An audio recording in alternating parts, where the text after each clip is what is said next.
The classroom where nobody remembers. Let me start with a small story. It happened in a supermarket. It will not feel like a story about education. Stay with me. A teacher I know was pushing a shopping trolley down the cereal aisle one Saturday morning. She was looking for the boxes that don't have too much sugar, which is its own small heartbreak.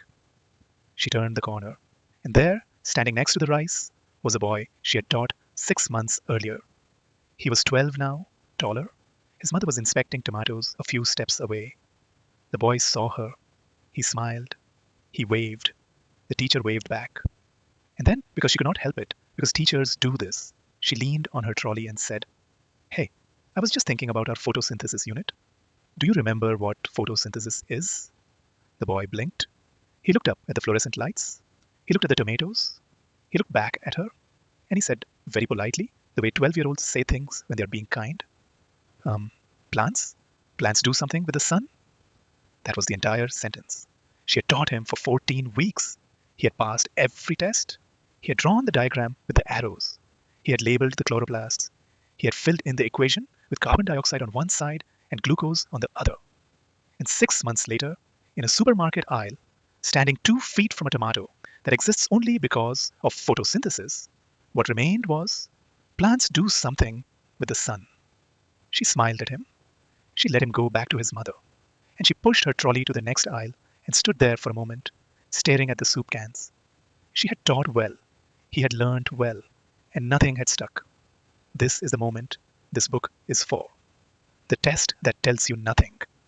Here is a thing every teacher has done. And every teacher has felt the small unease that comes after. A class takes a 50-question test on Friday. The class scores well. The mean is 78%. The principal smiles at you in the corridor. You go home and feel relieved. You sleep well. The following Tuesday, you start the next unit. And in the warm-up, you ask one question from last week's content, just to anchor the new learning to the old. And the room is quiet. Not because they are thinking, because they have forgotten. The same students who got 15 out of 20 on Friday cannot, on Tuesday, recall the rule that the 15 answers were built on. The score was real. The understanding was not. This is not their fault. It is not your fault either. We all teach this way until we know better. The system rewards the Friday score. The system does not measure the Tuesday silence. So we plan for Friday. We hope for Tuesday. And we move on. But the Tuesday silence matters more than the Friday score. Because Tuesday is what life looks like. Life is not a test. Life is a Tuesday, 2 years later, when you need the idea. And the idea is gone. The rule and the understanding. There is a phrase I want to give you. It is the phrase that names the trap. The trap is called knowing the rule but not understanding. A child can chant. An adjective describes a noun. The child cannot, however, look at the sentence, "The angry sky cracked open," and tell you why angry is doing emotional work that blue would not do. A student can chant, "A fraction is a part of a whole." The student cannot, however, explain why 3/4 plus 1/8 needs a common denominator before they can be added together. A student can chant, "The French Revolution began in 1789." The student cannot, however, look at protests on the evening news and recognize that the same human ingredients are bubbling up again. Inequality, anger, a trigger event, a wave of organized opposition. Knowing the rule is shallow. Understanding the rule is deep. Knowing the rule can be Googled in 10 seconds. Understanding the rule survives the test. A child who knows the rule can fill in a worksheet. A child who understands can solve a problem they have never seen before. The difference between these two children is not effort. The difference is what their teacher built for them. This book is about the building, why this matters more now than ever. There was a time, not so long ago, when the job of a teacher was the delivery of facts. The teacher held the facts. The student did not. The information moved from one head to the other. And that was schooling. That time is over. Every fact your students need is one tap away. Every date, every formula, every definition, every author, every battle, every chemical equation, every capital city. Their pockets contain a library larger than any university held 100 years ago. So if your job is the delivery of facts, your job has already ended. You are competing with a device that never forgets and never sleeps. You will lose. But here is the good news. The thing the device cannot do is the thing your students need most. The device cannot connect ideas. The device cannot recognize a pattern in a new situation and apply something it learned yesterday. The device cannot ask a question that has never been asked before. The device cannot care. These are human moves. These are the moves of an understanding mind, and these moves can be taught, not by drilling, by design. There is a name for the design. The name is concept-based inquiry, the sentence that holds this book together. I want to give you a single sentence. The sentence will sound simple. Like all simple sentences that carry a lot of weight, the simplicity is hiding the work it does. Read it once, then read it again. Concept-based inquiry teaches transferable understanding, the kind that survives outside the test. Three things in that sentence matter. The first is the word concept. We will spend the next 4 chapters unpacking what a concept actually is. Because most teachers think they know, and most teachers gently do not. The second is the word inquiry. We will look at what it means to teach by setting up an investigation rather than delivering a conclusion. The third is the phrase outside the test, because the test, in the end, is just the proxy. The point of school is the life that comes after the test. Concept-based inquiry says, build the understanding so deep that the test is a side effect, not the goal. Let me give you the flip. A traditional unit on photosynthesis sounds like this. We are going to study photosynthesis. Open your textbooks to chapter 4. Photosynthesis is the process by which plants convert sunlight into food. Here is the equation. Carbon dioxide plus water plus light in the presence of chlorophyll produces glucose and oxygen. Now copy the diagram into your notebook. Label the parts of the leaf. Tomorrow we will do a worksheet on the parts of the chloroplast. On Friday we will have a test. The unit ends. The test happens. The scores are fine. The class moves on. 6 months later, in a supermarket aisle, a boy says, plants do something with the sun. Now imagine the same content taught a different way. We are going to spend 3 weeks on a question. The question is, how do plants, animals, and the environment depend on each other for life? Today, we are going to watch a 1-minute video. The video shows 3 places: a rainforest in Brazil, a wheat field in Kansas, a city park in Tokyo. After we watch, you are going to tell your partner what you noticed. Then we are going to look at 6 tomatoes. 3 are from a supermarket, 3 are from a garden patch. We will eat them, we will compare them, we will ask a question about why one feels alive and one feels like cardboard. From that question, we will travel outwards. We will land in week 2 on a sentence that you will write.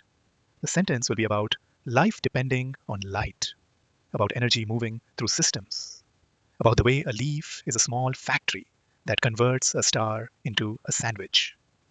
Notice what changed. The traditional unit started with a topic, photosynthesis.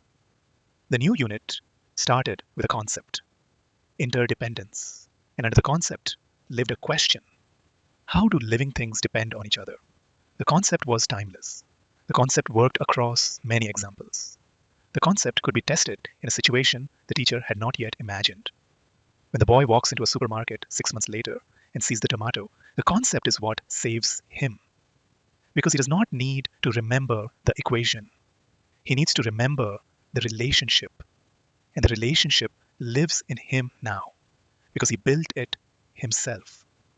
That is the flip from topic to concept, from content to inquiry, from test to understanding. It sounds small. It changes everything. A quick word on memory. Before we go on, take a breath. The next idea is the one that matters most for the rest of this book. There is a thing in cognitive science called the forgetting curve. The forgetting curve was first studied by a man named Hermann Ebbinghaus in the 1880s.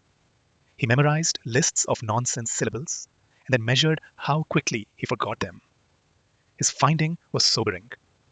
We forget most of what we learn within 24 hours. We forget almost all of it within a week, unless the information is connected to something we already understand, unless the information lives inside a pattern that holds it in place. That is the entire game. Facts on their own slide out of memory the way water slides off glass. But facts attached to a concept stick like burrs to wool. The concept is the wool. The facts are the burrs. Concept first, facts second. This is why your photosynthesis student forgot the equation. The equation was a fact. It had nothing to grip onto. There was no concept underneath holding it in place. The boy was given facts about a thing called photosynthesis. He was not given the idea of interdependence. So when the unit ended, the facts had no home. They drifted off into nothing. Now imagine this. Imagine you teach him the concept of interdependence first. You let him discover that every living thing on the planet survives because of a network of dependencies. You let him notice that the cow eats the grass eats the sun warms the soil feeds the grass. Around and around. And then only then you tell him that photosynthesis is the name of the move that lets the grass eat the sun. Now the fact has a home. Now the fact is a key piece in a puzzle he is already standing inside. That is what concept-based inquiry does in one sentence.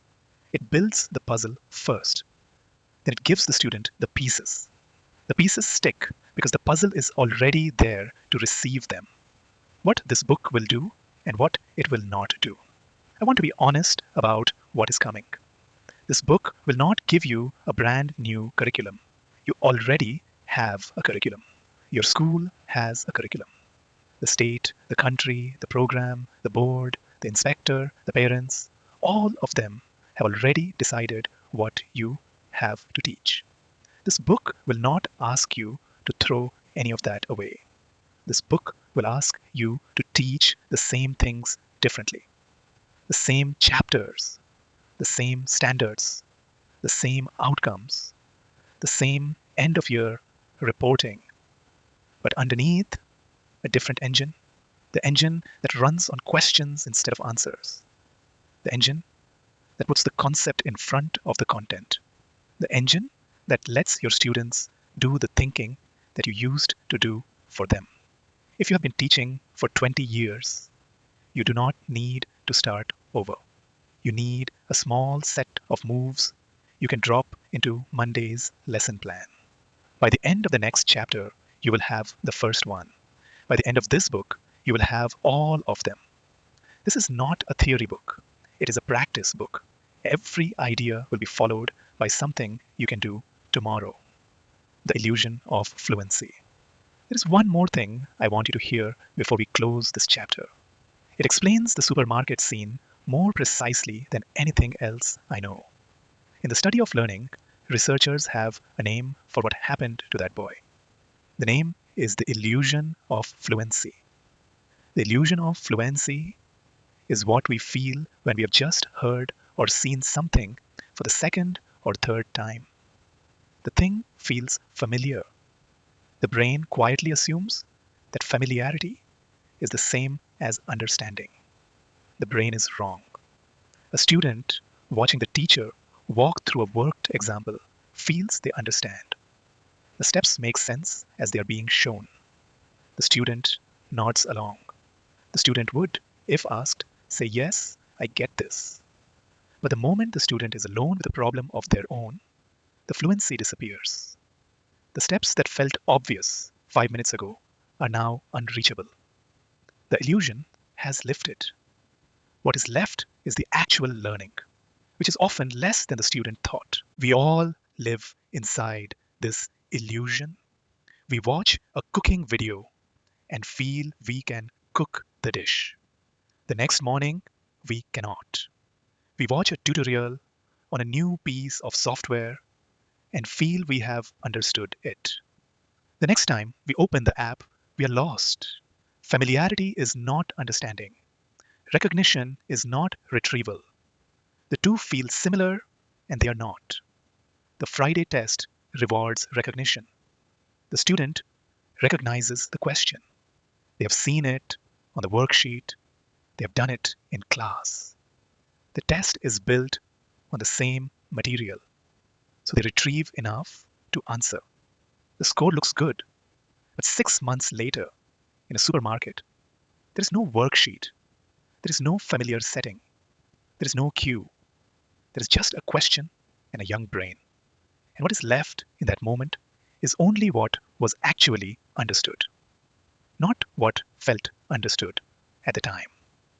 Concept-based inquiry is the response to this. It says, do not teach for the illusion of fluency. Teach for the kind of understanding that survives without the cue. Build the idea so deeply that the student can find it in their own head, in a context you have not yet imagined, 6 months after you have stopped seeing them.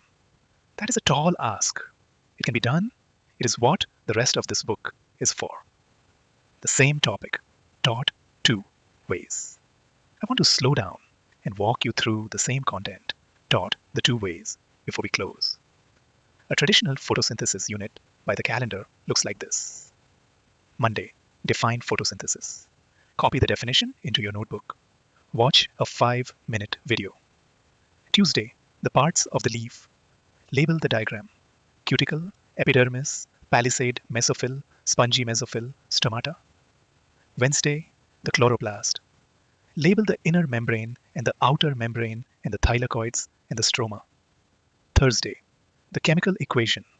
Carbon dioxide plus water in the presence of light and chlorophyll yields glucose plus oxygen. Friday, test 50 multiple choice questions. Mean score 78. Each lesson individually is fine. The students are engaged. The handwriting is neat. The diagrams are colored. The teacher feels productive.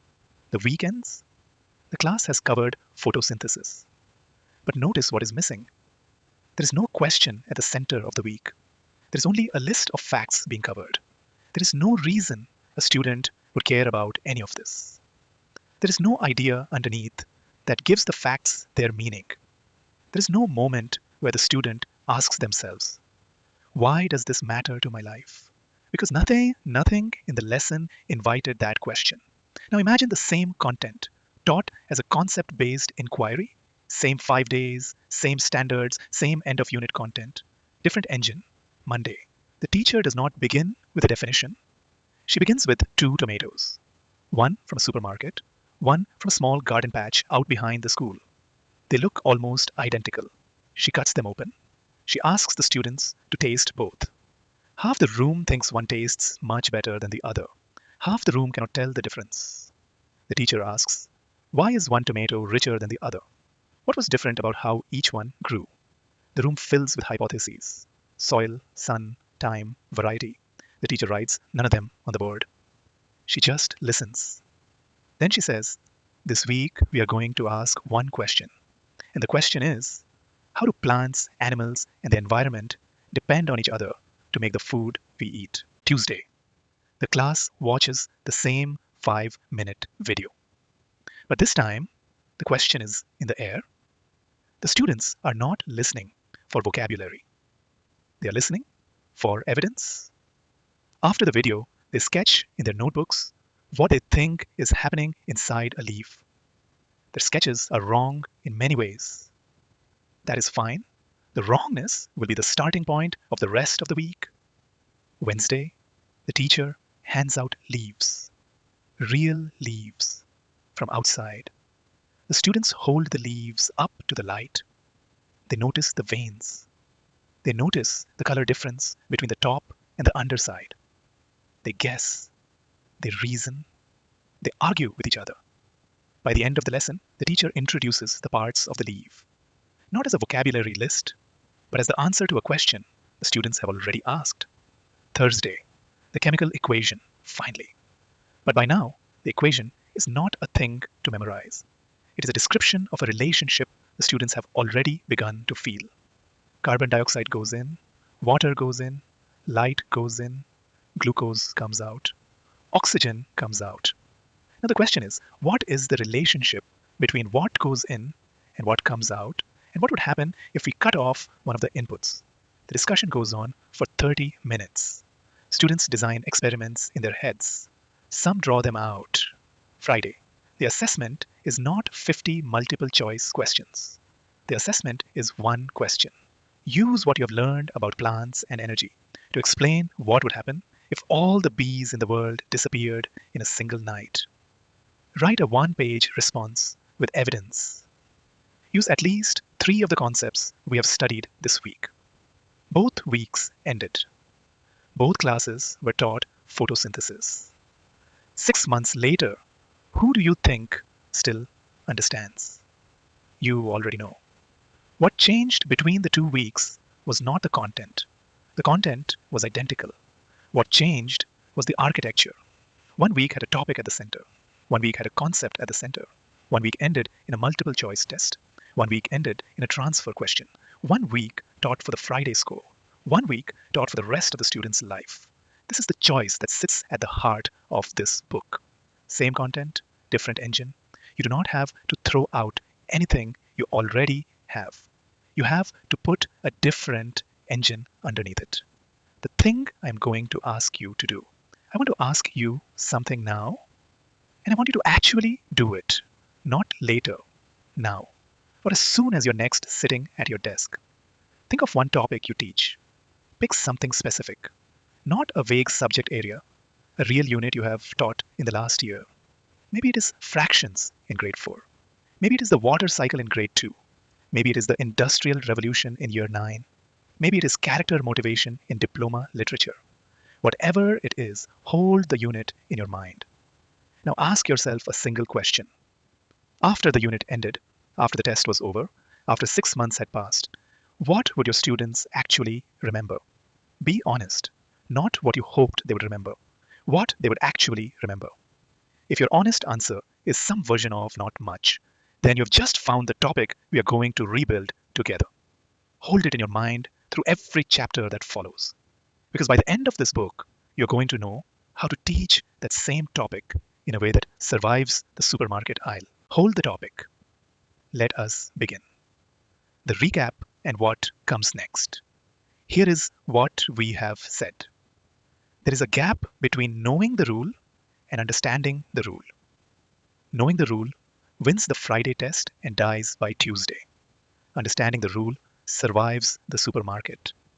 Concept-based inquiry is the practice of teaching for the second kind of learning. It works because human memory is built to hold ideas inside patterns, not isolated facts on their own. In the next chapter, I want to take you deeper into the trap. I want to show you why 2 dimensions of teaching, facts and skills are not enough. And I want to introduce the 3rd dimension that changes the geometry of a classroom forever. That dimension is the concept. We meet it next.